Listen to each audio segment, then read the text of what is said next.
Hello final के बच्चों and welcome back to this exam oriented series. आज का हमारा टारगेट है एक टॉपिक को कंप्लीट करना जो कि है टीडीएस एंड टीसीएस, और उसी के साथ में हम लोग कंप्लीट कर देंगे आपका पेमेंट ऑफ टैक्स। चलो बिना टाइम वेस्ट किए हम लोग स्टार्ट करेंगे पहले जो इंपॉर्टेंट पॉइंट है उसके साथ, जो कि क्या है आप लोगों का टीडीएस। टीडीएस का पहले मतलब क्या होता है वो मैं आप लोगों को यहाँ पे समझा देता हूं, तो यहाँ पे ध्यान से देखना सब लोग। यहाँ पे लेट से एक सेलर है, सेलर ने सप्लाई किसको किया? बायर को। कोई भी पर्टिकुलर जीएसबी सप्लाई किया। बायर के ऊपर अभी रिस्पॉन्सिबिलिटी क्या है उसको समझ के लो। बायर के ऊपर रिस्पॉन्सिबिलिटी है, लेट से बायर 100 रुपीज का पेमेंट करने वाला था सेलर को, तो बायर को क्या बोलते हैं? बायर तू एक काम कर, तू 98 रुपीज सेलर को पेमेंट कर और तू 2 रुपीज का टैक्स को डिडक्ट कर। बट बायर ये ना 2 रुपीज का टैक्स ये तेरा नहीं है, तू ये टैक्स को क्या करेगा? तू ये टैक्स को डिपॉजिट करेगा टू गवर्नमेंट। डिपॉजिट किसके पास करेगा? गवर्नमेंट के पास। यानी कि गवर्नमेंट के पास ये इंफॉर्मेशन चला जाएगा कि ये एक सेलर है, उसने पर्टिकुलर ट्रांजैक्शन एक बायर के साथ किया है, ये अमाउंट का ट्रांजैक्शन किया है जिसके ऊपर इतना टीडीएस हो चुका है। तो गवर्नमेंट के पास ये ट्रांजैक्शन की इंफॉर्मेशन को प्रोवाइड करने का रिस्पॉन्सिबिलिटी किसके ऊपर आता है? बायर का, जिसको हम लोग क्या बोलते हैं? आपका टीडीएस। जीएसटी के अंदर टीडीएस का सेक्शन कौन सा है? तो वो है section 51 of C GST act. यहाँ पे कौन से ऐसे पर्सन है जिनके ऊपर टीडीएस का रिस्पॉन्सिबिलिटी डाला गया है, हम लोग उसको समझेंगे। सबसे पहले रिस्पॉन्सिबिलिटीज किसके ऊपर है? गवर्नमेंट के ऊपर, यानी कि सेंट्रल गवर्नमेंट और स्टेट गवर्नमेंट के या तो डिपार्टमेंट या तो उनके क्या आ जाएंगे यहाँ पे एस्टेब्लिशमेंट, उनके ऊपर रिस्पॉन्सिबिलिटीज है। सेकेंड लोकल अथॉरिटीज के ऊपर रिस्पॉन्सिबिलिटीज है। थर्ड गवर्नमेंट एजेंसीज के ऊपर रिस्पॉन्सिबिलिटीज है। यानी कि ये जो टीडीएस की रिस्पॉन्सिबिलिटी है ना, ये सब लोगों के ऊपर नहीं है, ये कुछ लिमिटेड लोगों के ऊपर ही रिस्पॉन्सिबिलिटी डाली गई है। जिसके अंदर से सबसे पहले कौन आता है आप लोगों का? सेंट्रल या स्टेट गवर्नमेंट का एजेंसी या उनका एस्टेब्लिशमेंट, डिपार्टमेंट या एस्टेब्लिशमेंट, फिर लोकल अथॉरिटी या तो गवर्नमेंट की एजेंसी। साथ ही साथ में गवर्नमेंट ने और भी कुछ लोगों को नोटिफाई किया है जो टीडीएस करेंगे, जिसके अंदर आता है आपका कोई भी ऐसा अथॉरिटी या बोर्ड जिसको सेटअप या तो पार्लियामेंट ने या तो स्टेट लेजिस्लेचर ने किया है, या तो कोई भी ऐसा बोर्ड या एनी अदर बॉडी जिसको एस्टेब्लिश गवर्नमेंट ने किया है। एंड साथ ही साथ में गवर्नमेंट का उसके अंदर पार्टिसिपेशन कितना है? 51% और मोर, उनके ऊपर रिस्पॉन्सिबिलिटी है टीडीएस करना। बाद में कोई भी अगर सोसाइटी एस्टेब्लिश की है बाय सेंट्रल गवर्नमेंट और स्टेट गवर्नमेंट और लोकल अथॉरिटी, उनके ऊपर टीडीएस का रिस्पॉन्सिबिलिटी है। और ये रिस्पॉन्सिबिलिटी और एक किसके ऊपर है? पब्लिक सेक्टर अंडरटेकिंग के ऊपर है। और ये लास्ट वाला आपके लिए इंपॉर्टेंट बन जाता है, क्योंकि ये ओरिजिनली था नहीं, ये बाद में ऐड किया गया हुआ है कि अगर कोई भी ऐसा पर्सन है जो क्या रिसीव कर रहा है? मेटल स्क्रैप रिसीव कर रहा है फ्रॉम अनदर रजिस्टर्ड पर्सन। यानी कि लेट से मिस्टर ए ने मिस्टर बी को मेटल स्क्रैप को सप्लाई किया। मिस्टर ए जीएसटी के अंदर रजिस्टर्ड पर्सन है, बी भी जीएसटी के अंदर क्या है? Registered person. तो ये पर्सन को टीडीएस करना पड़ेगा। समझा यहां तक? क्लियर है? चलो वापिस से देख लेंगे टीडीएस का रिस्पॉन्सिबिलिटी किस किस के ऊपर है। सबसे पहला सेंट्रल गवर्नमेंट या स्टेट गवर्नमेंट का कोई भी डिपार्टमेंट या एस्टेब्लिशमेंट। दूसरा लोकल अथॉरिटी। थर्ड क्या आता है? गवर्नमेंट की एजेंसीज। उसके अंदर गवर्नमेंट ने नोटिफाई किया है सर्टन लोगों को जिनको टीडीएस करना पड़ेगा, जिसके अंदर सबसे पहले आता है आपका कोई भी अथॉरिटी या बोर्ड जिसको सेटअप किया गया है by central government, state government और लोकल अथॉरिटी, या इसको जिसको एस्टेब्लिश किया गवर्नमेंट ने, जिनके अंदर गवर्नमेंट का शेयर होल्डिंग 51% और मोर। सेकेंड कोई भी सोसाइटी जिसको सेंट्रल लेजिस्लेचर या तो स्टेट लेजिस्लेचर ने बनाया हुआ है, या तो फिर आता है आपका पब्लिक सेक्टर अंडरटेकिंग। और लास्ट में आता है कोई भी ऐसा पर्सन जो मेटल स्क्रैप को परचेस कर रहा है फ्रॉम अनदर रजिस्टर्ड पर्सन, उसके ऊपर टीडीएस का रिस्पॉन्सिबिलिटी आएगा। कौन से ऐसे पर्सन है जिनको टीडीएस नहीं करना पड़ेगा? अगर गुड्स और services are supplied to the authorities under the ministry of defence other than authorities of specified in annexure A of their duties, उनको टीडीएस नहीं करना पड़ेगा। हाँ, ये इंपॉर्टेंट है आप लोगों के लिए कि देखो, अगर एक पब्लिक सेक्टर अंडरटेकिंग ने दूसरे पब्लिक सेक्टर अंडरटेकिंग को कोई भी सप्लाई किया, फिर वो उसी का डिस्टिंक्ट पर्सन हो या ना हो फर्क नहीं पड़ता, आपको यहाँ पे टीडीएस करने की जरूरत नहीं है। इंपॉर्टेंट पॉइंट है, व्हेन सप्लाई और सर्विस और goods takes place between one person to another person specified in clause A B C D of section 51D। यानी कि अगर ये बंदा कोई भी 1 2 3 या इनमें का एक पर्सन है, ये अगर आपस में कोई ट्रांजैक्शन कर रहे तो टीडीएस नहीं आएगा। मतलब मान लो कल जाके एक ऐसी सोसाइटी है जिसको गवर्नमेंट ने ही एस्टेब्लिश किया था, है ना, सेंट्रल गवर्नमेंट ने एस्टेब्लिश किया था ऐसी सोसाइटी को, वो ट्रांजैक्शन किसके साथ कर रही है, लोकल अथॉरिटी के साथ कर रही है, तो ये ट्रांजैक्शन को टीडीएस नहीं लगेगा। लेकिन अगर कोई भी पर्सन कभी भी मेटल स्क्रैप को परचेस कर रहा है, मेटल स्क्रैप को, तो उसके लिए वो एग्जेम्पशन नहीं है, यानी कि मेटल स्क्रैप वाले बंदे को टीडीएस पे करना पड़ेगा। समझा? ठीक है। फिर डिडक्टिस, द डिडक्टिस आर द सप्लायर, यानी कि जिसका टीडीएस हो रहा है वो कौन है यहाँ पे, सप्लायर है। अच्छा, उनका टैक्सेबल वैल्यू ऑफ गुड्स और सर्विसेज 2,50,000 रुपीज से ज्यादा होना चाहिए। ध्यान से समझ के लेना ये पॉइंट को, ठीक है। ये एक सप्लायर है, कैसे इसको समझ के लो। सप्लायर ने किसको सप्लाई किया, रेसिपिएंट को सप्लाई किया। अच्छा, अगर सप्लाई किया है आपका ओनली एग्जेम्प्ट, ओनली क्या सप्लाई किया है, एग्जेम्प्टेड गुड्स और सर्विसेज और वो, तो यहाँ पे कोई भी टीडीएस नहीं आएगा।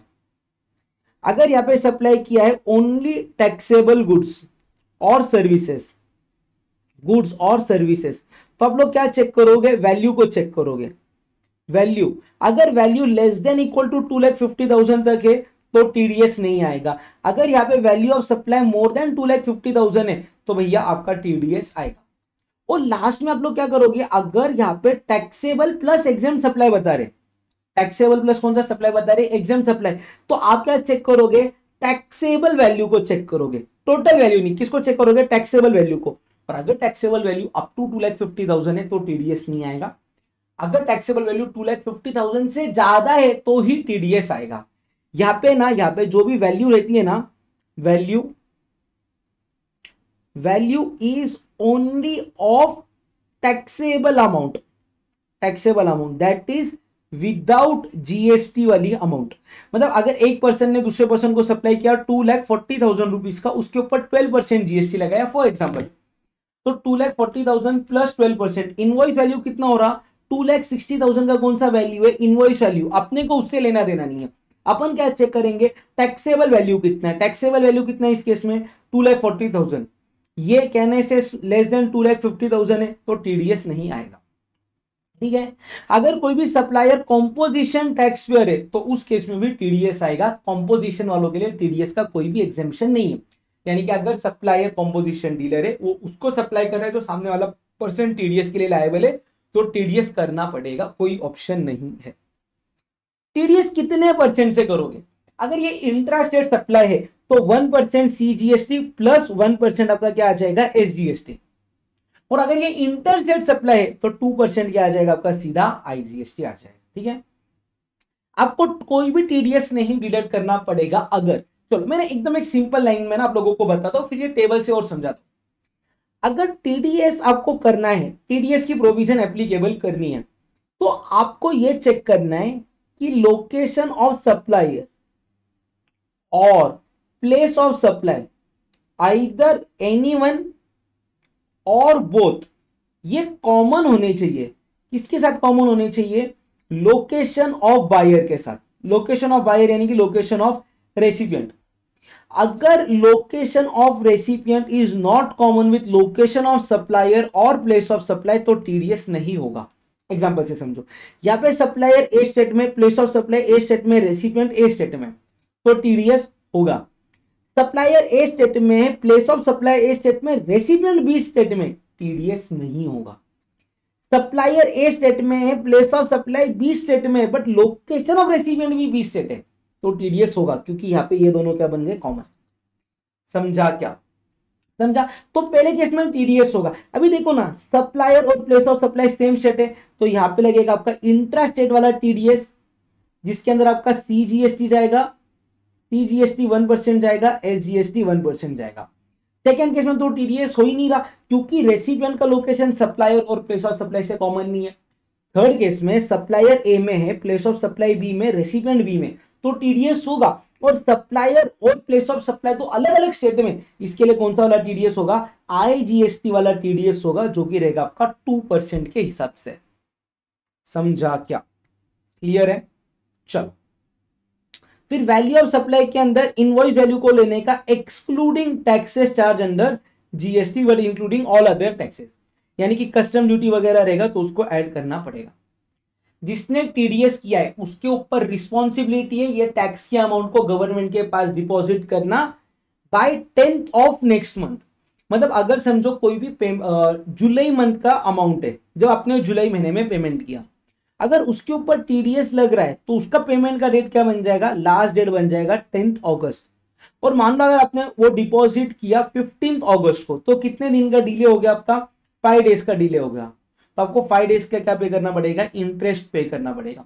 लेट्स से टीडीएस का अमाउंट था 2000, तो इंटरेस्ट कितना आएगा, 2000 इंटू 18% इंटू 5 डिवाइडेड बाय 365, ऐसा आपको इंटरेस्ट पे करना पड़ेगा।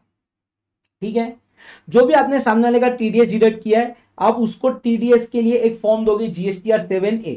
किसको दोगे, डिडक्टी को, यानी कि आपके सप्लायर को आपको ये फॉर्म देना पड़ेगा। उसके बाद में सामने वाले का ये जो टीडीएस है, जो सामने वाले पर्सन का टीडीएस हुआ है, वो टीडीएस को क्लेम करेगा। और वो टीडीएस क्लेम करने के बाद में कहां पे रिफ्लेक्ट होगा, उसके इलेक्ट्रॉनिक कैश लेजर में रिफ्लेक्ट होगा। इलेक्ट्रॉनिक कैश लेजर में रिफ्लेक्ट होगा, बट वो रिफ्लेक्ट करने के लिए उसको रिटर्न फाइल करना पड़ता है, जिसको बोलते हैं जीएसटीआर 7। नहीं, जीएसटीआर 7 नहीं फाइल करना पड़ता, सिर्फ रिटर्न को क्लेम करना पड़ता। जीएसटीआर 7 जो पर्सन ने टीडीएस किया है वो फाइल करेगा, है ना, यानी कि डिडक्टर फाइल करेगा। डिडक्टी इसका क्लेम किधर लेगा, इलेक्ट्रॉनिक कैश लेजर में लेगा, क्रेडिट लेजर में नहीं लेगा। समझा क्या? अगर ज्यादा यहां पे डिडक्शन हो गया है तो उसको क्या करना पड़ेगा, देखो, द डिडक्टर और deductee can claim the refund of excess deduction और erroneous deduction. However, if deducted amount is already credited to electronic credit ledger, cash ledger of supplier, same shall not be refunded। मतलब क्या होगा था, देखो, supplier ने recipient को supply किया था जिसका टैक्सेबल अमाउंट था 3 लाख रुपीज। आइडियली इसके ऊपर 2% टीडीएस, 3 लाख इंटू 2% होना चाहिए था 6000 रुपीज। टीडीएस गलती से हो गया 6500 रुपीज। रेसिपिएंट ने कितना पे किया, 6500। ये बंदे ने, सप्लायर ने क्लेम कर लिया 6500, तो रेसिपिएंट ने एक्सेस कितना पे किया, 500। वो रिटर्न नहीं होगा क्योंकि सप्लायर ने उसको ऑलरेडी क्लेम कर लिया है। समझा? टीडीएस वाले बंदे को कंपलसरी रजिस्ट्रेशन लेना पड़ेगा, उसके लिए कोई भी थ्रेशोल्ड लिमिट नहीं रहेगा। उसके पास अगर पैन कार्ड नहीं है तो भी वो उसके 10 नंबर के tax deduction and collection account number जो इनकम टैक्स के अंदर रहता है उसके बेसिस पे टीडीएस का रजिस्ट्रेशन ले सकता है अलग से। ठीक है, मंथली रिटर्न फाइल करना है, जीएसटीआर 7 भी ऑन और before 10th of the next month पे करना है। ठीक है, चल, कौन से केसेस में टीडीएस नहीं लगेगा, इसका एक क्लैरिफिकेशन आया गवर्नमेंट की तरफ से, एक बार पढ़ लेते हैं। अगर total value of supply is less than 2.5 lakh under a contract, ये ना लेस देन सिंबल गलत है, less than equal to 2.5 lakh होना चाहिए तो टीडीएस नहीं आएगा। अगर contract value is greater than 2.5 lakh both for both taxable supply and exempt supply, but value of taxable supply under the contract is less than equal to 2.5 lakh तो TDS नहीं आएगा। अगर सर्विसेज पूरी एग्जेम्प्ट है तो टीडीएस नहीं आएगा, गुड्स पूरे एग्जेम्प्ट है तो टीडीएस नहीं आएगा। अगर कोई ऐसे गुड्स का सप्लाई हो रहा है जिसके ऊपर जीएसटी ही नहीं लगता तो जीएसटी का टीडीएस नहीं आएगा। Example, alcoholic liquor for human consumption, 5 petroleum product, main product के ऊपर अगर जीएसटी नहीं लग रहा तो टीडीएस भी नहीं आएगा, है ना। अगर location of supply and place of supply वैसे स्टेट में जो डिफरेंट है from where the deductor is registered तो भी टीडीएस नहीं आएगा, है ना। यानी कि डिडक्टर से अच्छा अपन यहां पे बोल देगा बायर, क्या बोल दूंगा मैं, बायर, है ना। टैक्स आरसीएम बेसिस पे आएगा तो टीडीएस नहीं आएगा। पेमेंट अगर अनरजिस्टर्ड सप्लायर को कर रहे तो टीडीएस नहीं आएगा, एंड पेमेंट अगर सेस कंपोनेंट का है तो टीडीएस नहीं आएगा। क्लियर है आप सबको? चलो एक बार इसको फटाक से रीड कर लो, एक में 30 सेकेंड्स का टाइम है आप सबके पास।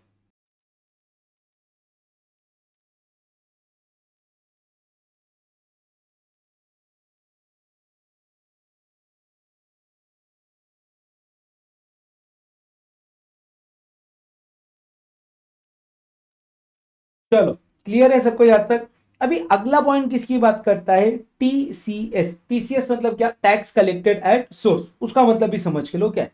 देखो, अगर इलेक्ट्रॉनिक कॉमर्स ऑपरेटर है ना, इलेक्ट्रॉनिक कॉमर्स ऑपरेटर, वो आपके रहते हैं 2 टाइप के। पहले टाइप का ईसीओ कौन रहता है, जो आपका 95 के अंदर नोटिफाइड ईसीओज है। कौन से वाले रहते हैं ईसीओ? 2 टाइप के। एक रहता है ईसीओ जो 95 वाला है। 95 वाला याद है आप लोगों को, मैंने एग्जांपल्स बताए हुए पिछले वीडियो के अंदर। ओला, अर्बन कंपनी, गोएबीबो, स्विगी, जोमेटो, और दूसरे रहते हैं आप लोगों के अदर ईसीओ। ठीक है, तो ये जो टीसीएस का रिस्पॉन्सिबिलिटी है ना, वो सेक्शन 52 ने ऐसे इलेक्ट्रॉनिक कॉमर्स ऑपरेटर को दिया है जो है अदर देन 95 वाले। जो अदर देन क्या है, 95 वाले, उन ईसीओ को बोला गया है कि आपके ऊपर टीसीएस का रिस्पॉन्सिबिलिटी हम लोग दे रहे। ठीक है, तो देखो टीसीएस का रिस्पॉन्सिबिलिटी किसके ऊपर दिया गया हुआ है, ईसीओ के ऊपर दिया गया हुआ है। when a supplier supplies some goods or services through ECO and payment for that supply is first collected by ECO, then it is paid by ECO to supplier. But the provision of TCS will not apply if payment in respect of supply of goods or services through ECO is directly received in the account of supplier. तो इसका मतलब क्या, देखो there are many ECO like Amazon, Flipkart, Meesho operating in India. This ECO display on their portal product as well as services which are actually supplied by some other person. The goods and services belonging to other suppliers are displayed on the portal of ECO and consumer buys such goods or services through this portal. On placing the order for a particular product or service, actual supplier supplies the selected product to the consumer. The price or the consideration for the product or service is collected by ECO from the consumer and passed on to the actual supplier after deducting the commission of ECO. मतलब क्या है, ध्यान दो, यहाँ पे एक platform है Amazon, यहाँ पे एक सेलर है राजू, यहाँ पे एक सेलर है पप्पू। राजू क्या करता, राजू जीन्स पैंट सेल करता, उसने अपना प्रोडक्ट क्या किया है, अमेजोन के ऊपर लिस्ट किया है। पप्पू को जीन्स खरीदनी है, पप्पू राजू को नहीं पहचानता, पप्पू अमेजोन पे जाता, वहां पे फिल्टर लगाता जीन्स, उसको ये जीन्स पसंद आती, वो जीन्स की ऑर्डर प्लेस करता है अमेजोन पे।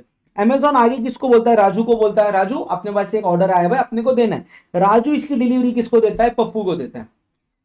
पप्पू पेमेंट किसको करता है, अमेजोन को करता है, लेट से 1000 रुपीज का पेमेंट करता है। अभी अमेजोन क्या करेगा, अमेजोन आगे अपना कमीशन डिडक्ट करेगा, लेट से 5% वो कमीशन चार्ज करता है 50 रुपीज, 1000 का 5% 50 आएगा ना, हाँ, और वो राजू को कितना पैसा देता है, 950 रुपीज। ये काम किसका बन गया, इलेक्ट्रॉनिक कॉमर्स ऑपरेटर का बन गया।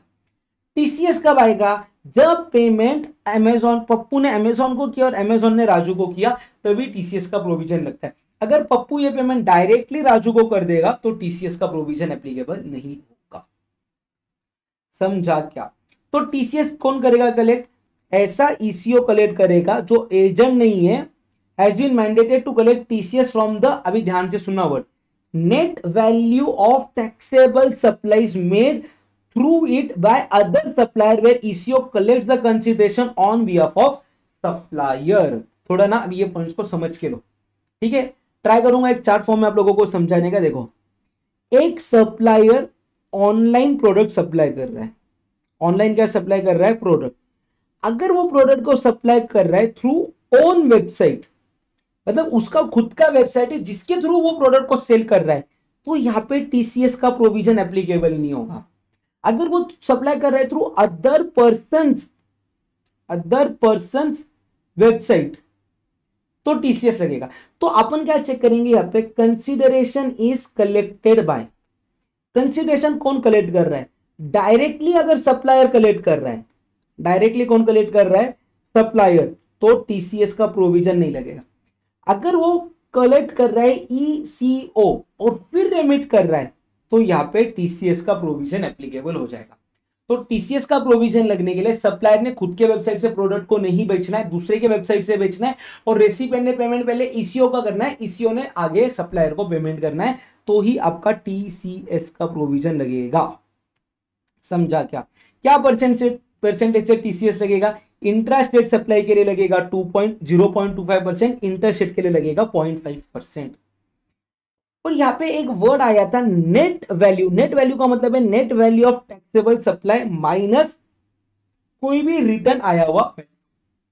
मतलब एक मंथ में मान लो मिस्टर ए ने अमेजोन के थ्रू सप्लाई किया 2000 रुपीज का, कितने का, 2000 प्लस लेट से 5% जीएसटी लगा था, 2000 इंटू 5%, मतलब जीएसटी कितने रुपीज का लगा था, 100 रुपीज का लगा था। उसमें से सर्टन प्रोडक्ट रिटर्न आ गए 200 रुपीज के, जिसके ऊपर 200 पे जीएसटी आ रहा था 10 रुपीज का। तो net value of taxable supply कितना माना जाएगा, 2000 माइनस 200, यानी कि 1800 रुपीज के ऊपर टीसीएस कलेक्ट करेगा। कौन कलेक्ट करेगा? ईसीओ कलेक्ट करेगा। यानी कि ईसीओ अपना जो सप्लायर है उससे कितना रुपीस कलेक्ट करेगा? तो 1800 इंटू 0.5% मैक्सिमम 9 रुपीज का टीसीएस कलेक्ट करेगा। समझा क्या? ये जो टीसीएस है ना, ये कैलकुलेट कैसा होता है? On net taxable supplies calculated at GST level on monthly basis.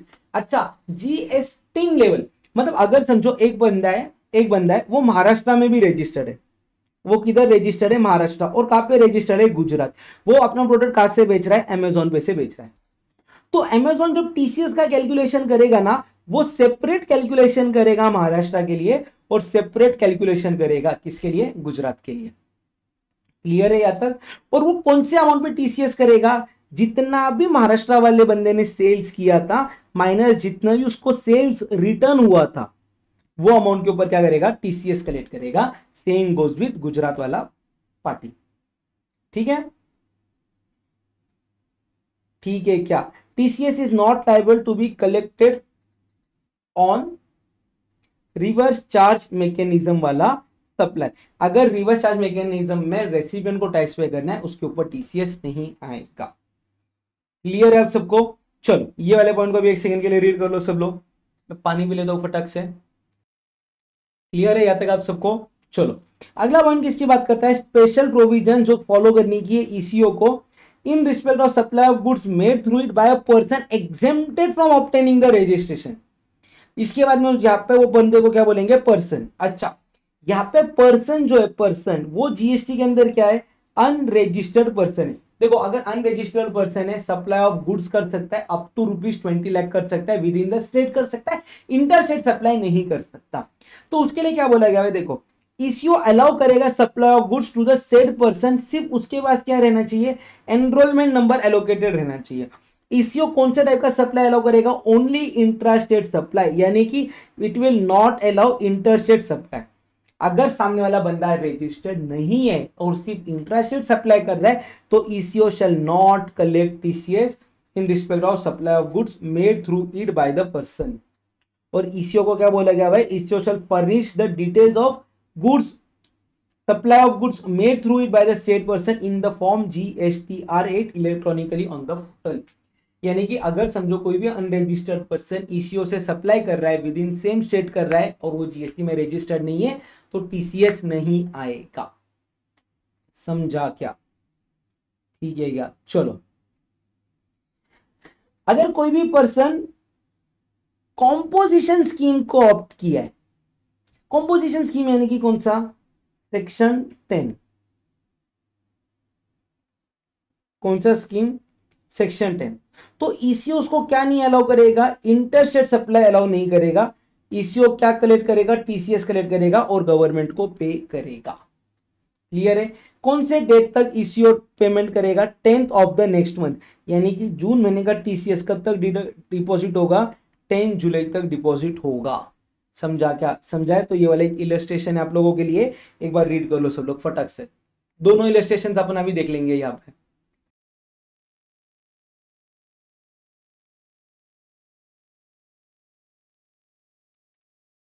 देखो ये एग्जांपल किसकी बात कर रहा है? यहाँ पे एक पवन है, वो सप्लायर कर रहे हैं, वो खुद का प्रोडक्ट बेच रहा through a website hosted by him.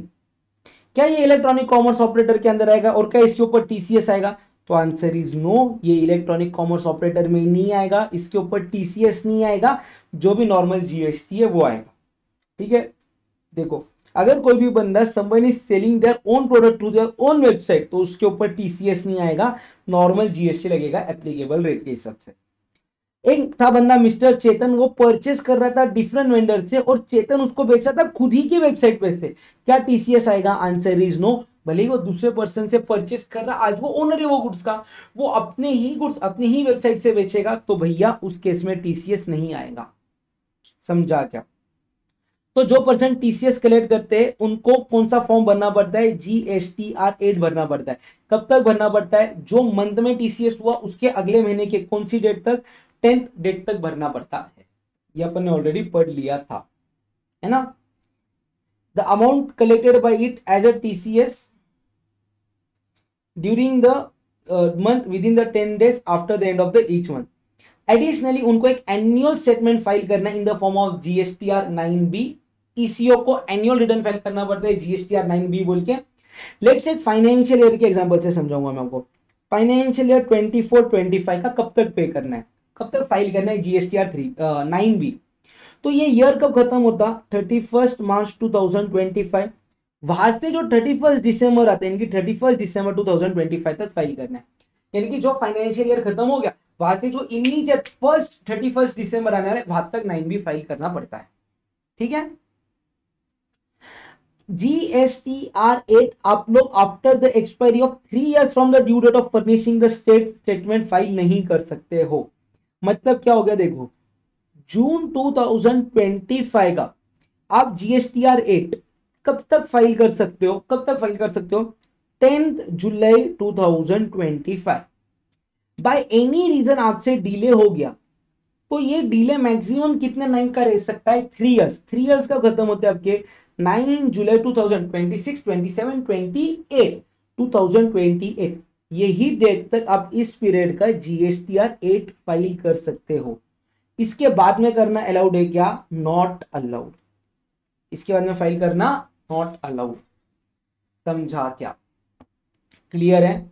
चलो फिर जो भी सप्लायर का TCS हुआ है वो उसको क्लेम कर सकता है in his electronic cash laser.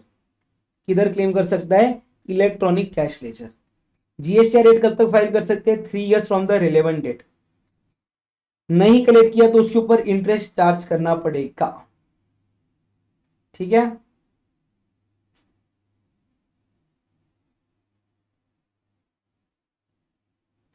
अगर आप लोग एक ऐसे ECO हो जिसको TCS कंपलसरी कलेक्ट करना है अंडर सेक्शन 52, तो आपके लिए क्या बोला गया भाई, mandatory registration. Irrespective of threshold limit आप लोगों को रजिस्ट्रेशन लेना कंपलसरी है. ठीक है. चलो अगर कोई भी पर्सन GST ECO के थ्रू सप्लाई कर रहा है तो उस पर्सन को रजिस्ट्रेशन लेना कंपलसरी है. बट अगर आप सप्लाई ऑफ सर्विस कर रहे हो तो ECO के थ्रू तो रजिस्ट्रेशन लेना कंपलसरी नहीं है. अगर गुड्स का सप्लाई कर रहे हो, इंट्रास्टेट सप्लाई कर रहे हो तो 20 लाख तक GST का रजिस्ट्रेशन लेना जरूरी नहीं है. गुड्स को इंटरस्टेट सप्लाई कर रहे हो रजिस्ट्रेशन कंपलसरी है. अगर आप लोग सप्लाई ऑफ गुड्स कर रहे हो वैल्यू 20 लाख के ऊपर जा रहा है तो रजिस्ट्रेशन लेना कंपलसरी है. ठीक है. चलो सॉरी, गुड्स के केस में आएगा shall be exempted for registration until the turnover crosses the threshold limit for registration. यानी कि हो सकता है 10 लाख हो, 20 लाख हो, 40 लाख हो, डिपेंडिंग अपॉन द स्टेट. ये थोड़ा सा बोलने में ऊपर नीचे हो गया, समझ जाओ. अगला पॉइंट आता है, देखो is it necessary for ECO who are already registered under GST and having GST to have separate registration for TCS as well. तो यस, आपको TCS के लिए कंपलसरी सेपरेट रजिस्ट्रेशन लेना पड़ेगा. सेकेंड पॉइंट, क्या एग्जेम्प्ट सप्लाई के ऊपर TCS आएगा, answer is no. Exempt supply कर रहे हो तो TCS नहीं आएगा. क्या TCS आप लोगों को लेने का है, अगर जो बंदा आपके थ्रू सप्लाई कर रहा है वो GST में अनरजिस्टर्ड है तो आंसर इज नो. अगर सप्लाई अनरजिस्टर्ड है तो उसके सप्लाई के ऊपर TCS नहीं आएगा. अगर कोई भी सप्लायर ऐसा सप्लाई कर रहा है जिसके ऊपर टैक्स RCM बेसिस पे रेसिपिएंट पे करने वाला है तो भी TCS का प्रोविजन नहीं लगेगा. अगर कोई भी कॉम्पोजिशन टैक्स पेयर सप्लाई कर रहा है ECO के थ्रू तो यस TCS आएगा. अगर गुड्स का इंपोर्ट हो रहा है, इंपोर्ट ऑफ गुड्स हो रहा है तो क्या उसके ऊपर TCS लगेगा, तो आंसर इज नो, उसके ऊपर TCS नहीं लगेगा. अगर TCS डिपॉजिट करना है, क्या करना है, TCS डिपॉजिट करना है, किसको डिपॉजिट करने का, इलेक्ट्रॉनिक कॉमर्स ऑपरेटर को, तो क्या वो उसके लिए ITC क्लेम कर सकता है क्या, यानी कि ECO के पास अगर ITC है तो वो ITC को यूज कर सकता है क्या TCS को डिपॉजिट करने के लिए, आंसर इज नो. जो भी TCS डिपॉजिट करना है वो किस में डिपॉजिट करना है, कैश में डिपॉजिट करना है. सेल्स रिटर्न का क्या एडजस्टमेंट रहेगा, तो सिंपल है. अगर 100 रुपीज का प्लस से आपका 100 रुपीज का अगर सप्लाई हुआ और 20 रुपीज का रिफंड है तो आपको 80 रुपीज के ऊपर TCS करना पड़ेगा.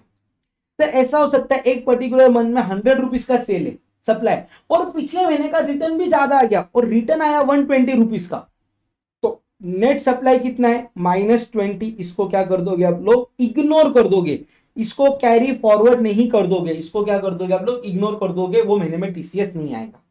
ठीक है. वो यहाँ पे बता रहे नेगेटिव अमाउंट के ऊपर डिक्लेयर नहीं होगा उसका अगले पीरियड में भी कोई इंपैक्ट नहीं होगा, उस पीरियड में आप लोग वो टीसीएस के पॉइंट को इग्नोर कर देना।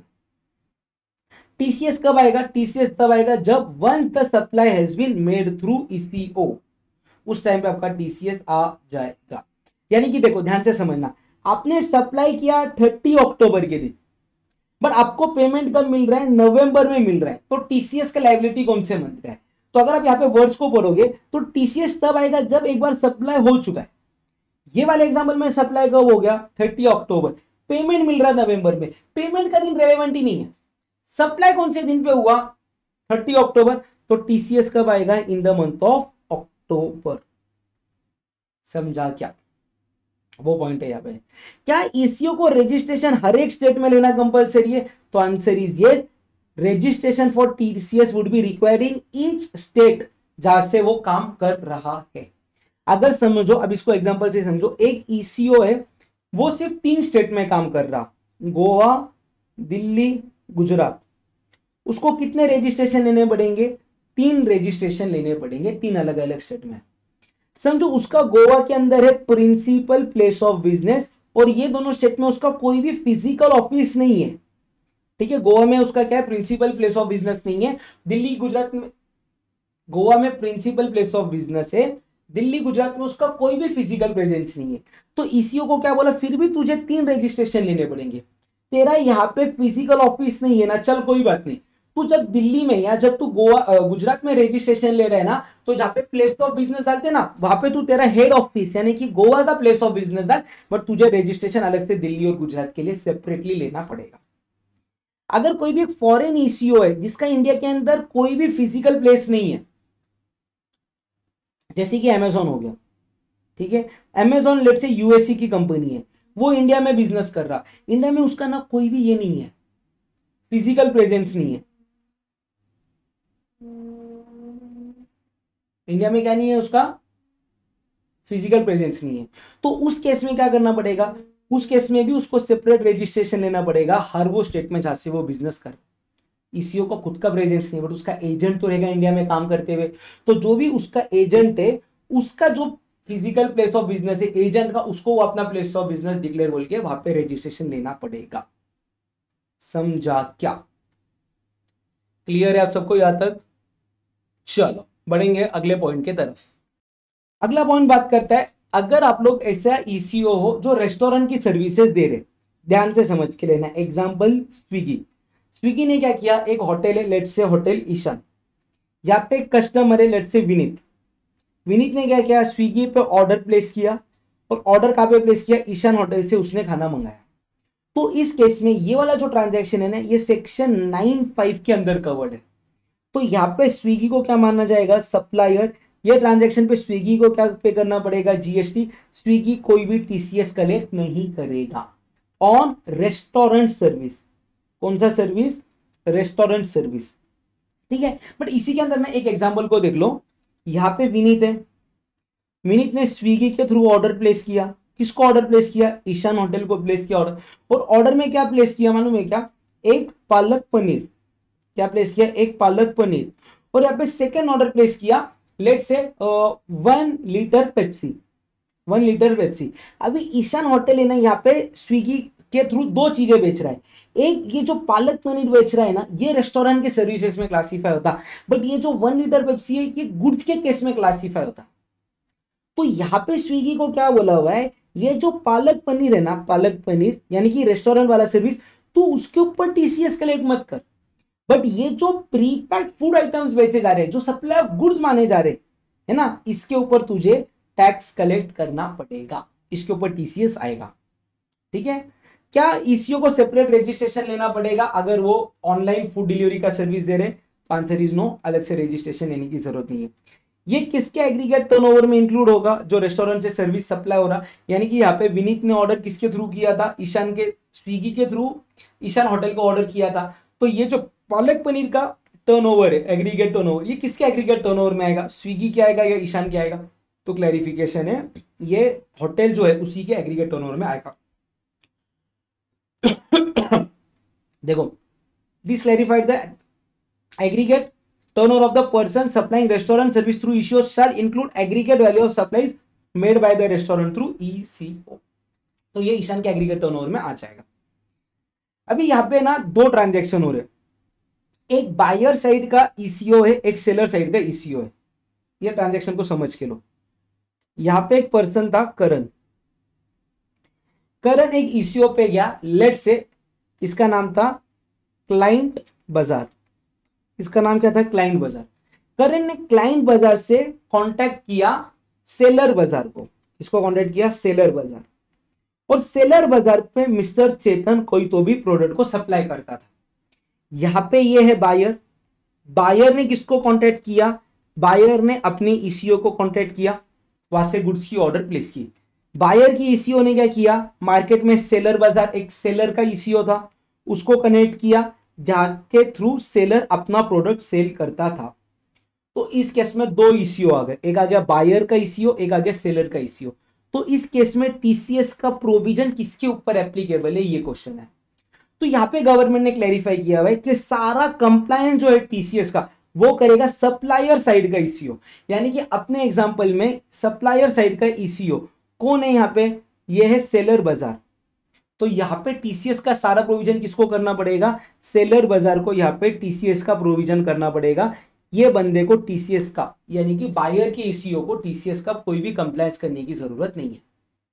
ठीक है, अच्छा, बट अगर यही ट्रांजेक्शन अगर ऐसा होता कि यहाँ पे करण ने बायर का एक ईसीओ था जिसका नाम था क्लाइंट बाजार, इसके थ्रू कोई ऑर्डर प्लेस किया, ये कौन है आपका बायर का ईसीओ है, और बायर की ईसीओ ने क्या किया, चेतन की खुद के वेबसाइट से, यानी कि तो जान दो यहाँ पे एक ईसीओ था, क्लाइंट नाम नहीं था, हाँ क्लाइंट था, हाँ इसका नाम क्या था सेलर बाजार, सेलर बाजार के थ्रू डायरेक्टली कोई चीज परचेस किया डायरेक्टली, यानी कि यहां पे seller and seller eco same person है, सेलर और सेलर पर्सन को, सेलर का ईसीओ कौन है, सेम पर्सन है।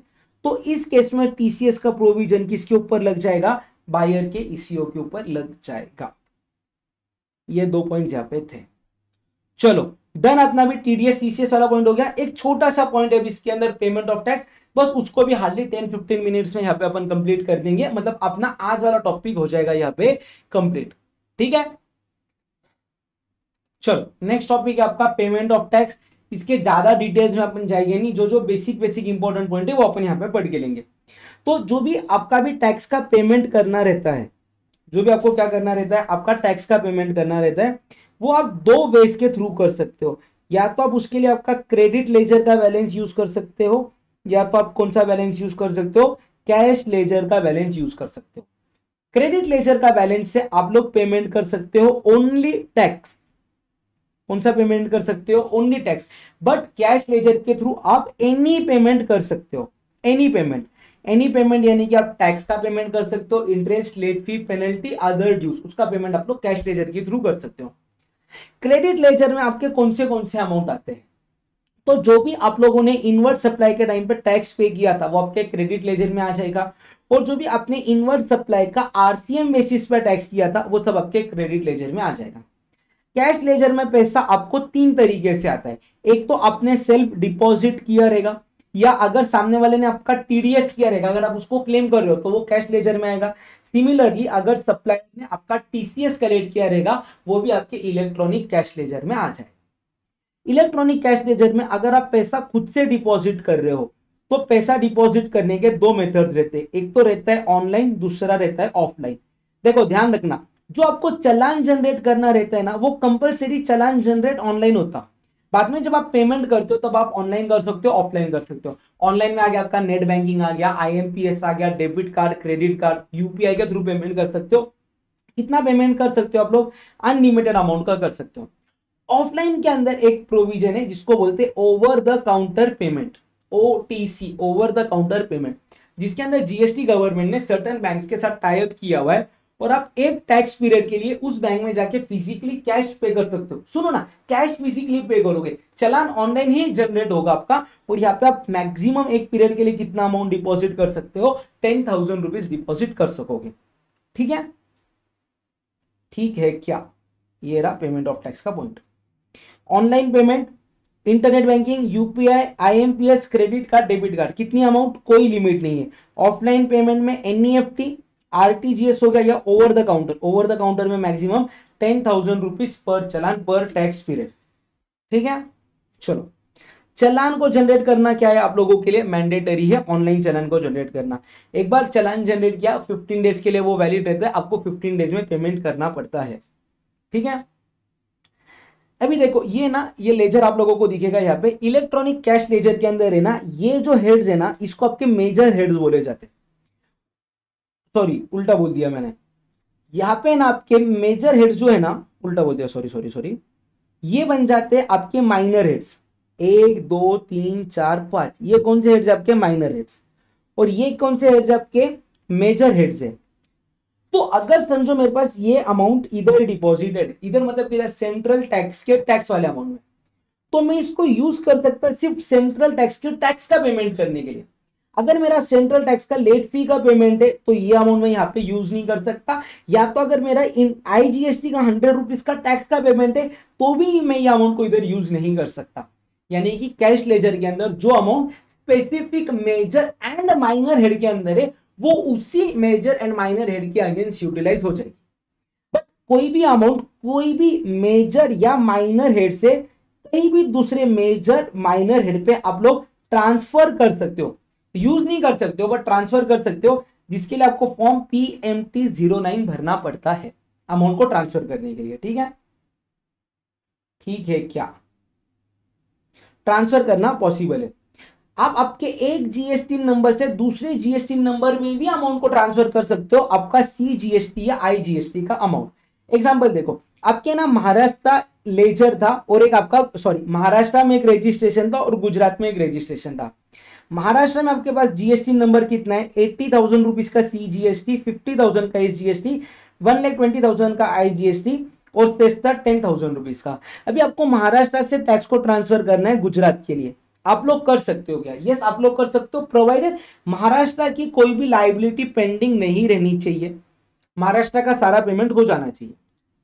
ठीक है, अभी आप लोग कैसे अमाउंट को ट्रांसफर कर सकते हो, देखो जी गुजरात के अंदर जीएसटी का आईजीएसटी का लाइबिलिटी कितना है 1,50,000, तो आप लोग ट्रांसफर कर सकते हो। और कैसा ट्रांसफर कर सकते हो, देखो आप लोग मैक्सिमम जो है आईजीएसटी वो कितना ट्रांसफर करोगे 1,20,000 रुपीज, और सीजीएसटी 1,80,000 रुपीज आप लोग ट्रांसफर कर सकते हो। तो मैक्सिमम कितना ट्रांसफर कर सकते हो आप लोग 2 लाख मैक्सिमम ट्रांसफर कर सकते हो। बट सामने वाले को रिक्वायरमेंट कितना था 1,50,000 का था, तो आप उतना अमाउंट बिंदास ट्रांसफर कर सकते हो, कोई प्रॉब्लम नहीं है।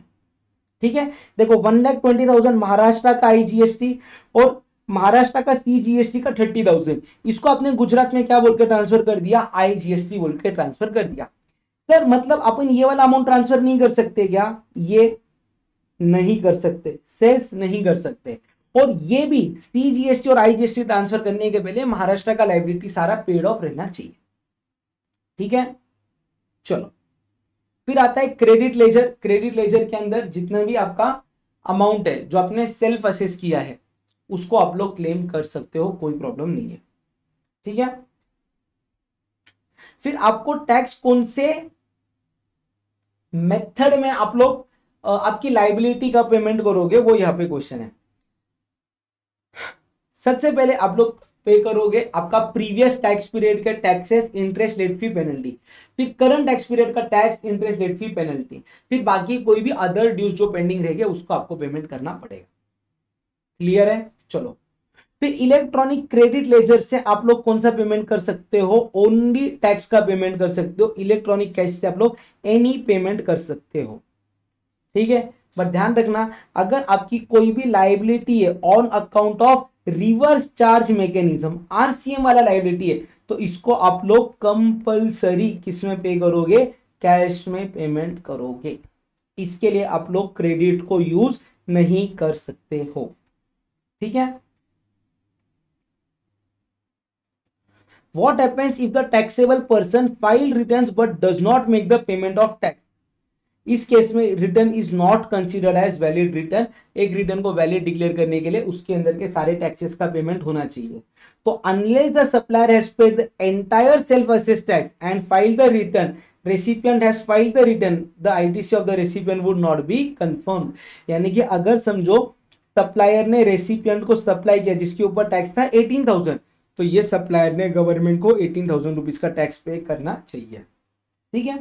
फिर जो भी आपकी लाइबिलिटीज रहती है वो लाइबिलिटीज कहाँ पे दिखती है, आपकी इलेक्ट्रॉनिक क्रेडिट लाइबिलिटी लेजर के अंदर दिखेगी। आपको सबसे पहले पेमेंट करना है प्रीवियस टैक्स पीरियड के टैक्स और अदर ड्यूज का, फिर करंट पीरियड के टैक्स और अदर ड्यूज का। ये पेमेंट होने के बाद में आपको जो भी बाकी का डिमांड आ रहा है on account of notice under section 73, 74, 74A, आपको उसका सबका पेमेंट करना पड़ेगा। क्लियर है क्या? ठीक है। हाँ, थोड़ा सा भी कैलकुलेशन वाला पॉइंट समझ के लेंगे। व्हेन इज इंटरेस्ट पेबल, अगर आपने आईटीसी को अवेल किया बट यूटिलाइज नहीं किया, आपको इंटरेस्ट नहीं पे करना पड़ेगा। मतलब क्या हो गया, देखो आपने सबने प्रीवियस वीडियोस के अंदर सेक्शन 17(5) ब्लॉक क्रेडिट को समझ के लिया रहेगा। यहाँ पे एक कंपनी है ABC लिमिटेड, उसने क्या किया, जून महीने में एक कार परचेस की। कार का कॉस्ट था 20 लाख रुपीज और उसके ऊपर जीएसटी लग गया था 8 लाख रुपीज, सब मिला के। कार ने, ये कंपनी ने क्या किया, गलती से आईटीसी क्लेम कर लिया। क्लेम मतलब 8 लाख रुपीज क्लेम कर लिया, बट इसको ना यूज नहीं किया और बाद में ये अमाउंट को रिवर्स कर दिया। ये अमाउंट को क्या कर दिया, रिवर्स कर दिया। कोई भी इंटरेस्ट पे करने का जरूरत नहीं है। बट अगर इसको उन्होंने क्लेम कर दिया और यूज कर लिया 2 लाख रुपीज, यूज कितना कर लिया, 2 लाख, बाद में रिवर्सल कितना किया, 8 लाख रुपीज, तो उनको 2 लाख के ऊपर इंटरेस्ट पे करना पड़ेगा। कितने अमाउंट पे इंटरेस्ट पे करना पड़ेगा, जितना अमाउंट उन्होंने क्लेम कर लिया, यूज कर लिया, यूटिलाइज कर लिया, उतने अमाउंट के ऊपर इंटरेस्ट पे करना पड़ेगा। ठीक है, चलो बढ़ेंगे अगले पॉइंट की तरफ। रेट ऑफ इंटरेस्ट कितना रहता है, 18% in case of belated return, 18% on utilization of wrongly availed ITC. Period of calculation अपन अभी यहां पे समझ के लेंगे। ठीक है, ध्यान से देखना, बहुत ध्यान से मेरी बात को समझ के लेना। यहां पे ना जुलाई 2025 का GSTR 3B का डेट है अगस्त, लेट्स से 20 अगस्त 2025। केस 1, आपने क्या किया, जुलाई का रिटर्न फाइल किया ऑन 2 सितंबर 2025। जुलाई मंथ का ही रिटर्न है, आपने लेट फाइल किया। उस केस में आपका कैलकुलेशन कैसा होगा, आपका लाइबिलिटी है टोटल लेट से 1 लाख रुपीज का, आपके पास आईटीसी लेट से 40,000 रुपीज का, तो आपकी कैश में पेमेंट करने की लाइबिलिटी कितनी आ गई, 60,000 रुपीज की लाइबिलिटी आ गई। यहाँ पे आपका डिले, कितने टाइम का डिले हो रहा है, तो डिले हो रहा है आपका 2 सितंबर, 20 अगस्त लास्ट डेट था पेमेंट का। लास्ट डेट क्या था पेमेंट का, 20 अगस्त। तो आपका डिलेड पीरियड कब है, 21 अगस्त से लेके जिस दिन तक आप पेमेंट कर रहे हो, यानी कि 2 सितंबर तक आपका डिलेड पीरियड चल रहा है। तो कहना है सर कि अगस्त के 11 डेज आते हैं, 21, 22, 23, 24, 25, 26, 27, 28, 29, 30, 31, 11 डेज आ गए। और सितंबर के 2 दिन का भी डिले हो गया। टोटल डिले कितने दिन का हो गया, 13 डेज का डिले हो गया। तो आपको इंटरेस्ट कितना पे करना पड़ेगा, 60,000 इंटू 13 डिवाइडेड बाय 365 इंटू 18%। जो भी अमाउंट आएगा इसका आपको पेमेंट किस में करना पड़ेगा, कैश में पेमेंट करना पड़ेगा। मैं कैलकुलेशन भी करके बता देता हूँ। 60,000 इंटू 13 डिवाइडेड बाय 365 इंटू 18%, यह अमाउंट आता है आपका 385 अप्रोक्स। इतना आपको कैश में पेमेंट करना पड़ेगा। यानी कि अगर आपने रिटर्न को ही लेट फाइल किया तो जो कैश कंपोनेंट है उसके ऊपर आपको इंटरेस्ट पे करना पड़ेगा। कितना परसेंट पे करना पड़ेगा, 18% पर एनम के हिसाब से पे करना पड़ेगा। समझा? ठीक है। अभी दूसरा केस समझ के लो। जुलाई का रिटर्न है, जुलाई का, इसका डेट क्या था पेमेंट का, रिटर्न फाइल करने का, 20 अगस्त 2025। आपने रिटर्न को ओके टाइम पे फाइल कर दिया, टाइमली फाइल्ड। आपको बाद में रियलाइज हुआ 20 दिसंबर के दिन आपको रियलाइज हुआ कि आपका 1 जुलाई का सेल्स बताना रह गया, पेंडिंग रह गया। तो आपने क्या किया, दिसंबर के बाद में जनवरी का जब आप दिसंबर मंथ का जब GSTR 3B आप फाइल कर रहे थे, लेट्स आप उसको कब फाइल कर रहे थे, 15 जनवरी, तब आपने जुलाई का सेल्स बताया। जुलाई का क्या बताया, सेल्स। लेट्स से जुलाई का सेल्स था 80,000 रुपीज का GST अमाउंट। ठीक है। उसको पे करने के लिए लेट से आपने 70,000 का आईटीसी क्लेम किया और आपने 10,000 का कैश में पेमेंट किया। मैं बोलूं क्या, यहाँ पे जुलाई महीने का रिटर्न लेट फाइल नहीं हो रहा, जुलाई महीने का एक ओमिशन है जो आप सब्सिक्वेंट मंथ में बता रहे हो। ऊपर क्या था, ऊपर वाले एग्जांपल में केस 1 में रिटर्न लेट फाइल हुआ तो कैश कंपोनेंट के ऊपर आपको इंटरेस्ट पे करना है। बट अगर कोई ओमिशन हो रहा है पर्टिकुलर बिल का जो आपको सब्सिक्वेंटली याद आ रहा, तो आपको इंटरेस्ट पे करना है ऑन एंटायर अमाउंट। तो यहाँ पे इंटरेस्ट कितने अमाउंट पे आएगा, 80,000 पे आएगा। 18% के हिसाब से कौन से दिन से डिले चालू करना है गिनना। तो डिले आपका हो रहा है 21 अगस्त से, 21 अगस्त से up to the date of payment. आप पेमेंट कब कर रहे हो, 15 जैन तक कर रहे हो। इतना डिले काउंट करो कितना था, अगस्त के 11 डेज, सितंबर, अक्टूबर, नवंबर, दिसंबर, जैन। कैलकुलेट करो, 11 plus 30 plus 31 plus 30 plus 31 plus 15 कितने दिन आते हैं, 148। तो आपको इंटरेस्ट कितना पे करना पड़ेगा, 365 into 18%, 365 sorry 80,000 into 18% into 148 divided by 365, वो कितना आता है आपका 5839। ये अमाउंट का पेमेंट आप किस में करोगे, कैश में पेमेंट करोगे। समझा क्या, क्लियर है। ये पॉइंट यहां पे मैंने आप लोगों को समझा दिया है। देखो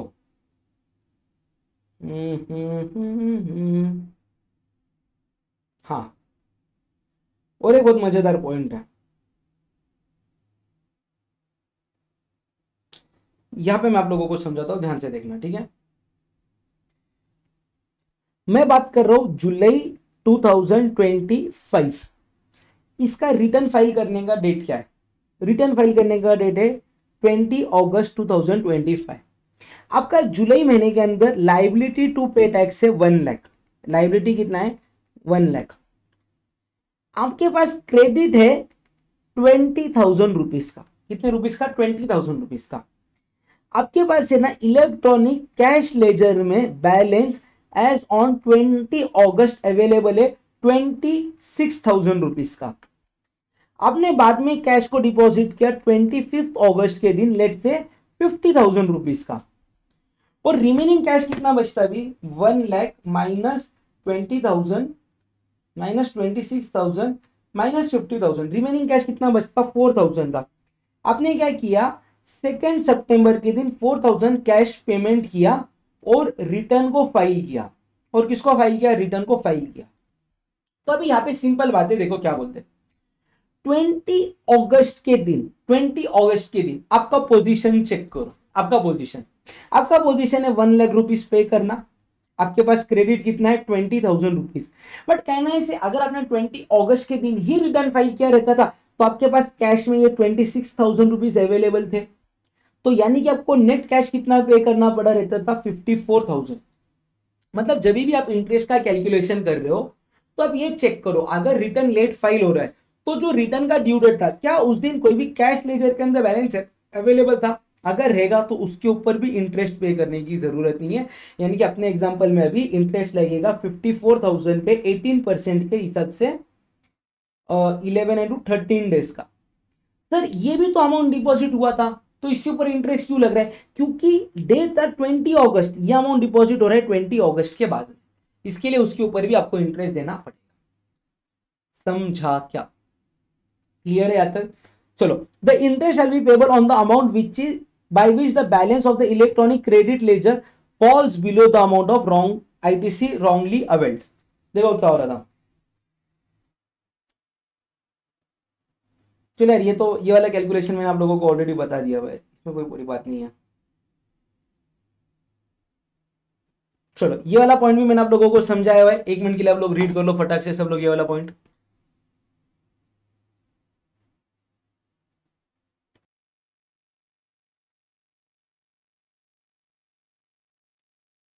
ये ऑलरेडी शायद से मैंने, अरे इधर चलेगा मेरे भाई, रुक जा। ये ऑलरेडी एक एग्जांपल के थ्रू मैंने आप लोगों को समझाया हुआ है, ठीक है क्या। चलो, और फिर क्या इंपॉर्टेंट पॉइंट बच रहा है, ठीक है। Other relevant points related to interest, interest का पेमेंट कंपलसरी आप लोगों को कैश लेजर के थ्रू करना पड़ेगा, क्रेडिट लेजर के थ्रू नहीं। अभी लास्ट में आता है क्लैरिफिकेशन और charging of interest in case of wrong availment of IGST का क्रेडिट।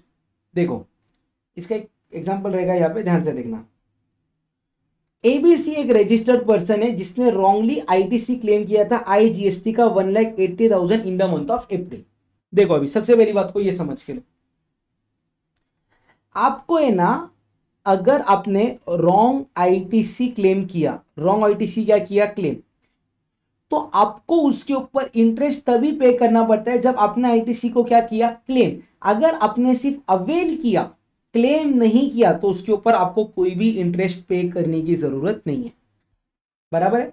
अच्छा, अगर सर आपने गलती से आईजीएसटी का आईटीसी क्लेम कर लिया, तो कहना है इसे बाय डिफॉल्ट पहले ये यूज हो जाएगा आपके सीजीएसटी एसजीएसटी के आईटीसी के पहले आपका आईजीएसटी का आईटीसी यूज हो जाएगा। तो आंसर इज यस। सिमिलरली अगर आपके पास सीजीएसटी का आईटीसी है तो वो आईजीएसटी के लायबिलिटी के अगेंस्ट यूज हो जाएगा, और एसजीएसटी का अगर आईटीसी है तो वो आपके आईजीएसटी के लायबिलिटी के अगेंस्ट यूज हो जाएगा, और वाइस वर्सा। बराबर है। अच्छा सर बराबर है। तो यहाँ पे क्या बोलते कि देखो, अगर आपने कोई भी आईजीएसटी का आईटीसी रॉन्गली अवेल कर दिया, रॉन्गली क्या कर दिया अवेल कर दिया, तो जब आप इसको रिवर्स करने जा रहे हो, किसको करने जा रहे हो रिवर्स, तो आप रिवर्स करने के टाइम पे इसका पेमेंट आईजीएसटी के थ्रू कर सकते हो, सीजीएसटी के थ्रू कर सकते हो, एसजीएसटी या यूटीजीएसटी के थ्रू कर सकते हो। मतलब समझो अगर आपने रॉन्गली अवेल किए थे 1,00,000 रुपीज और आप ये इसके थ्रू रिवर्सल कर रहे हो, तीनों मिला के लेट से रिवर्सल कर रहे हो 60,000 रुपीज, तो जो एक्सेस आपने क्लेम किया था 40,000, बस आपको इसी अमाउंट पे इंटरेस्ट पे करना है, पूरे अमाउंट पे इंटरेस्ट पे नहीं करना है। मतलब जब मेरा आईजीएसटी का रिवर्सल ऑफ आईटीसी हो रहा है, तो उस टाइम पे मेरा सीजीएसटी का क्रेडिट भी चलेगा, एसजीएसटी का भी चलेगा, आईजीएसटी का भी चलेगा। जो नेट रिवर्सल में कैश में कर रहा हूं उसी के ऊपर मुझे क्या पे करना पड़ेगा, इंटरेस्ट पे करना पड़ेगा। एग्जांपल से समझो, ठीक है। मैंने यहाँ पे रॉन्गली आईटीसी कितने रुपीस का अवेल कर लिया था, 1,80,000। 1,80,000 का कौन से मंथ में क्लेम कर दिया था, अप्रैल के मंथ में। जुलाई के महीने में मेरे को याद आया और मैं क्या कर रहा था, जुलाई के मंथ में आईटीसी रिवर्स कर रहा था। तो जुलाई के मंथ में मेरा बैलेंस चेक करो, आईजीएसटी का कितना है 90, सीजीएसटी का कितना है 40, एसजीएसटी का कितना है 30। तो टोटल मेरा आईटीसी कितना है, यहाँ पे टोटल आईटीसी 90 प्लस 40 प्लस 30 160, 1,60,000। ठीक है। तो देखो सबसे पहले मैं आईजीएसटी में से आईजीएसटी को 90,000 पे करूंगा, सीजीएसटी को 40 कर दूंगा, एसजीएसटी को 30 कर दूंगा। बैलेंस कितना आ रहा है मेरे पास 20,000। उसके लिए भी कैश लेजर में बैलेंस पड़ा हुआ था मेरे पास, हाँ यानी फिर भी 5,000 रुपीज का कैश मेरे पास और बच रहा है। तो यहाँ पे मेरा इंटरेस्ट कितने रुपीज पे लगेगा, 20,000 पे। अच्छा कब से कब तक लगेगा, तो मैंने अप्रैल का आईटीसी क्लेम किया रहेगा, अप्रैल का रिटर्न मैंने कब फाइल किया रहेगा, मई मंथ में। कौन से मई महीने में, 20th में, लास्ट डे पकड़ लो। मैं उसको रिवर्सल कब कर रहा हूं, जब मैं जुलाई महीने का 3B फाइल कर रहा। जुलाई महीने का 3B कब फाइल होता है, 20 अगस्त के दिन। यानी कि मई के महीने में मेरा 11 डेज का डिले हो गया, 21 मई से चालू हो गया, जून में 30 डेज हो गया, जुलाई में 31 डेज हो गया, अगस्त में 20 डेज हो गया। तो यहाँ पे कितने दिन का मेरा डिले हो रहा है, 11 प्लस 30 प्लस 31 प्लस 20, 92 डेज आ रहे हैं। देखो यहाँ पे 92 डेज आएंगे, 92 डेज का इंटरेस्ट लगेगा। और जो मेरा कैश में पेमेंट कर रहा ना मैं, फिर भले ही वो मेरे इलेक्ट्रॉनिक कैश लेजर में बैलेंस पहले से बढ़ा था, फिर भी जब मैं उसको यूज कर रहा हूं उसके ऊपर इंटरेस्ट देना पड़ेगा। यानी कि 20,000 इंटू 18% इंटू 92 डिवाइडेड बाई 362, इतना अमाउंट का मुझे इंटरेस्ट पे करना पड़ेगा। समझा क्या। चलो और एक एग्जांपल से मैं आप लोगों को बताता हूं। देखो मैंने क्या कर दिया गलती से, जून महीने का मैंने 3B फाइल कर दिया ऑन 16 जुलाई, जिसके अंदर मैंने रॉन्ग आईजीएसटी क्लेम किया। कितने रुपीस का, 1,20,000। मुझे मेरी गलती कब रियलाइज हुई, लेट से अक्टूबर के मंथ में, जब मैं अक्टूबर महीने का 3B फाइल कर रहा था। अक्टूबर का 3B नवंबर मंथ में फाइल होगा, लेट से मैं 19 नवंबर के दिन फाइल कर रहा था। तो मैंने ये अमाउंट को रिवर्स कर दिया, जो क्लेम किया था उसको क्या कर दिया, रिवर्स करने के टाइम पे मेरे पास आईजीएसटी पड़े हुए थे 20,000, सीजीएसटी पड़ा हुआ था मेरे पास 14,000 सॉरी, एसजीएसटी मेरे पास कितना था, एसजीएसटी मेरे पास था लेट से 17,000, और मेरे कैश लेजर में बैलेंस पड़ा हुआ था 1,00,000 रुपीज का, और मेरे पास सेस का भी कुछ क्रेडिट था 40,000 रुपीज का। तो सबसे पहले क्या बोल रहे, देखो सर इसके अगेंस्ट 1,20,000 के अगेंस्ट आपके पास एलिजिबल आईटीसी कौन से थे, 20,000 का एलिजिबल आईटीसी था, 14,000 का एलिजिबल आईटीसी था, 17,000 का एलिजिबल आईटीसी था। यानी कि आपको कैश में कितना पे करना था, 120 माइनस 20 माइनस 14,000 माइनस 17,000, आपको कैश में पे करना था 69,000 रुपीज। देखो ये 69,000 रुपीज आप इसके अगेंस्ट पे कर सकते हो, बट आपको 69,000 पे इंटरेस्ट देना पड़ेगा 18% के हिसाब से, जितने दिन आपने गलत क्रेडिट को यूज किया। आपने क्रेडिट को गलत कहां से यूज किया, 16 जुलाई के दिन जब आपने 3B फाइल कर दिया तब आपने उसको यूज कर दिया गलत। तो अभी आपने जुलाई में 17, 18, 19, 20, 21, 22, 23, 24, 25, 26, 27, 28, 29, 30, 31 15 दिन गलत यूज कर लिया। अगस्त में आपने कितने दिन यूज कर लिया गलत, 31 अगस्त। फिर सितंबर में उसको आपने गलत यूज किया 30 डेज, अक्टूबर में गलत यूज किया 31 डेज, नवंबर में रिटर्न करने वाले दिन तक आपने उसको रॉन्ग यूज किया, यानी कि 19 डेज तक रॉन्ग यूज किया। तो टोटल अगर मैं मेरा पीरियड बताऊं तो 15 प्लस 31 प्लस 30 प्लस 31 प्लस 19, कितने दिन रॉन्ग यूज हो रहा है ये, 126। तो मैं इंटरेस्ट कितना रिवर्स करूंगा, 69,000 इंटू 18% इंटू 126 डिवाइडेड बाई 365, वो कितना आता है आपका 4287 रुपीज का मुझे इंटरेस्ट पे करना पड़ेगा on wrong availment of IGST. समझा क्या, समझा। और एक ना मैं टीडीएस का एक छोटा सा क्वेश्चन आप लोगों के साथ यहाँ पे शेयर करना चाहता हूं, उसको अपन पढ़ लेते पहले।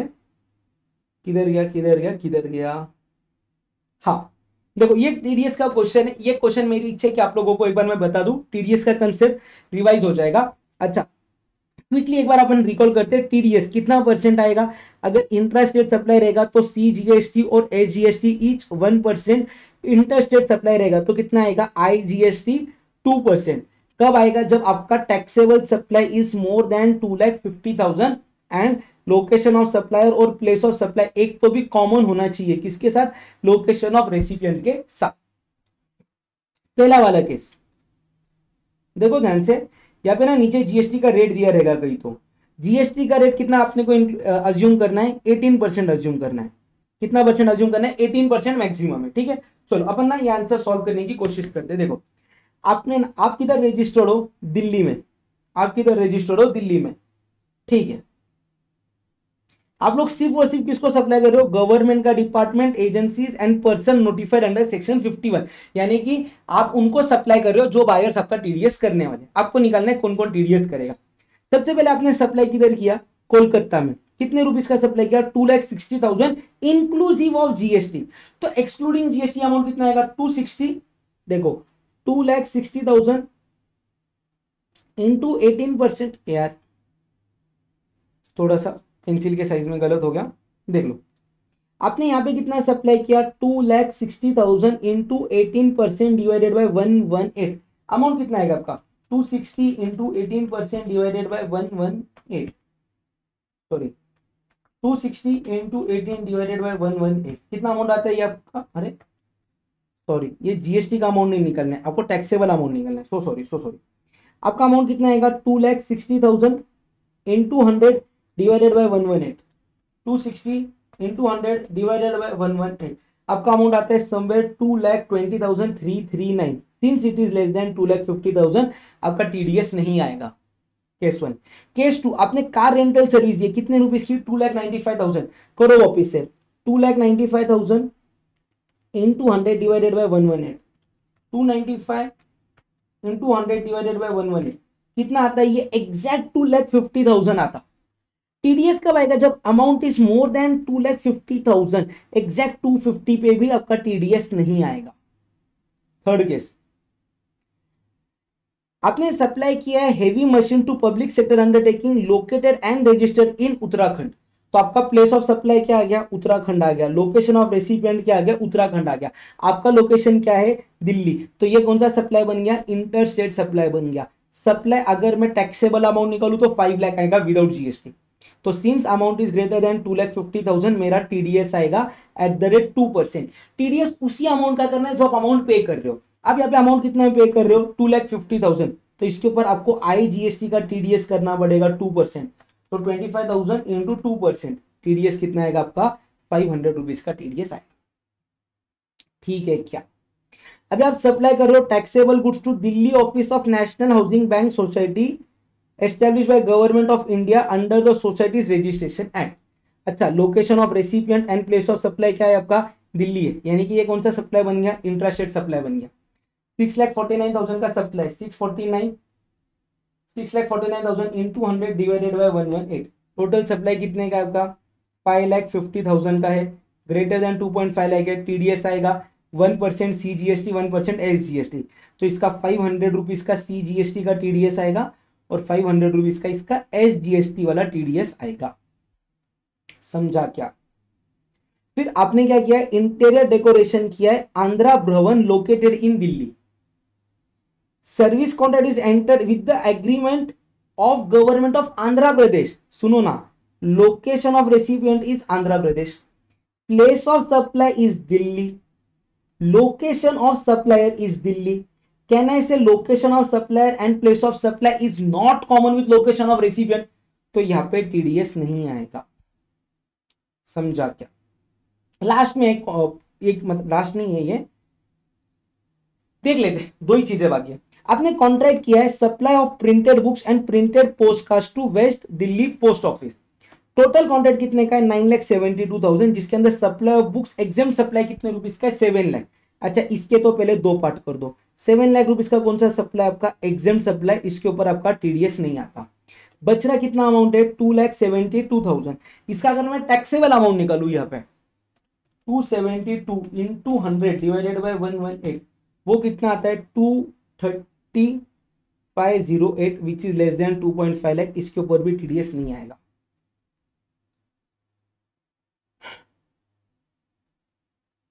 ठीक है।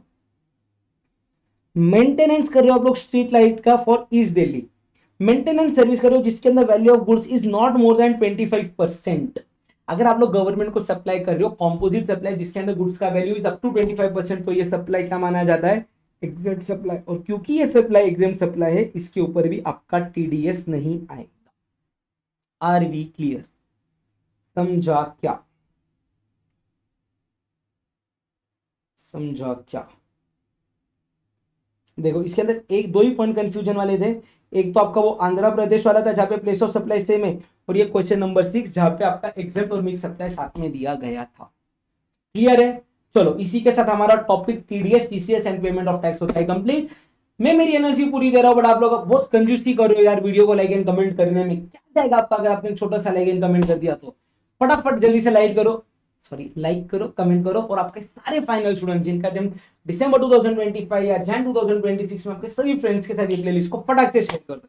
चलो, see you guys super soon, that's it for the day, bye bye.